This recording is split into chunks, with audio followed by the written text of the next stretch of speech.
یہ گزشتہ رات ایک علاقے میں ایک جاہل قسم کے نقیب نے عقیدہ اہل سنت پہ حملہ کیا، اور پھر ایک سید ایک آل رسول نے جو اسی سٹیج پہ بیٹھ کر عقیدہ اہل سنت پیش کیا۔ میں اس سید کو سلام جرت بھی پیش کرتا ہوں۔ میرے مراد حضرت پیر سید فیض الحسن شاہ صاحب بخاری استان علیہ وجوہ شریف حافظ آباد کے وہ عظیم ثبوت جس سید نے سنی ہونے کا حق ادا کیا اور اپنی نانا جان کے دین کو بیان کیا۔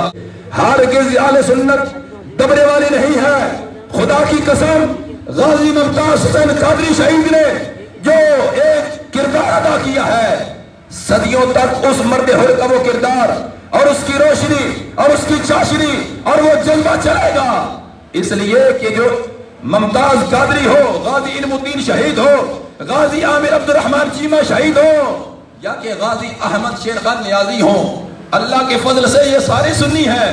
اس لیے میرے قائد فرماتے ہیں تو دیکھ لے اپنے ماضی کو، اس ملت کے ہر غازی کو، ہر ظالم غاصب لرزہ ہے، شیطان پہ ہیبت داری ہے۔ اے سنی، تمہیں مایوس ہونے کی اور پریشان ہونے کی ضرورت کیا ہے؟ مایوس وہ ہو جس کا ماضی داغدار ہو، مایوس وہ ہو جس کا مستقبل اندھیرا میں ہو۔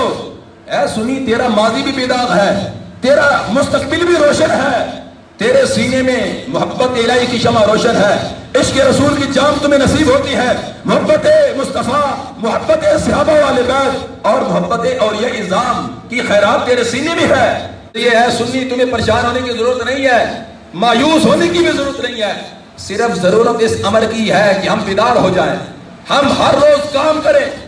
میرے قائد فرماتے ہیں سنی کے مسلک کی عقیدے کی خوشبو اتنی ہے کہ اگر یہ اپنے مسلک کی بوتل کا ڈھکن کھول دے اور جس گلی سے اس کا گزر ہو جائے سارا علاقہ معطر ہو جاتا ہے، مگر ہم سنیوں نے اپنی عقیدے کی بوتل کا ڈھکن یوں بند کر کے رکھا ہوا ہے، بد عقیدگی پھیلا رہا ہے، وہ ہماری عوام کو گمراہ کر رہا ہے اور ہم مصلحت کا شکار ہیں۔ نہیں، بیدار ہونا ہوگا، اپنے عقیدے پہ پیرا دینا ہوگا، اعلی حضرت کے افکار کو عام کرنا ہوگا۔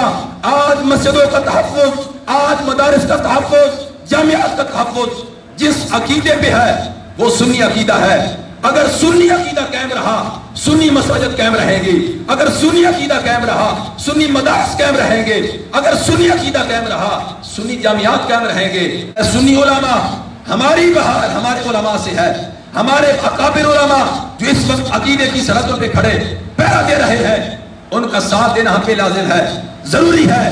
بغیر کسی شخصیت، بغیر کسی انتی عقیدت میں ڈوب کر ہم کسی کے پیچھے چلیں، صرف سنی عقیدہ قرآن و سنت کی تعلیمات سامنے رکھیں۔ گزشتہ رات ایک علاقے میں ایک جاہل قسم کے نقیب نے عقیدہ اہل سنت پہ حملہ کیا، لہذا اس شخص نے جو وہاں ایک اہل سنت کے سٹیج پہ اس طرح کی گفتگو کی، میں اس کی مذمت بھی کرتا ہوں۔ اور پھر ایک سید ایک آل رسول نے جو اسی سٹیج پہ بیٹھ کر عقیدہ اہل سنت پیش کیا، میں اس سید کو سلام جرت بھی پیش کرتا ہوں۔ میرے مراد حضرت پیر سید فیض الحسن شاہ صاحب بخاری استان علیہ وجوہ شریف حافظ آباد کے وہ عظیم ثبوت جس سید نے سنی ہونے کا حق ادا کیا اور اپنی نانا جان کے دین کو بیان کیا۔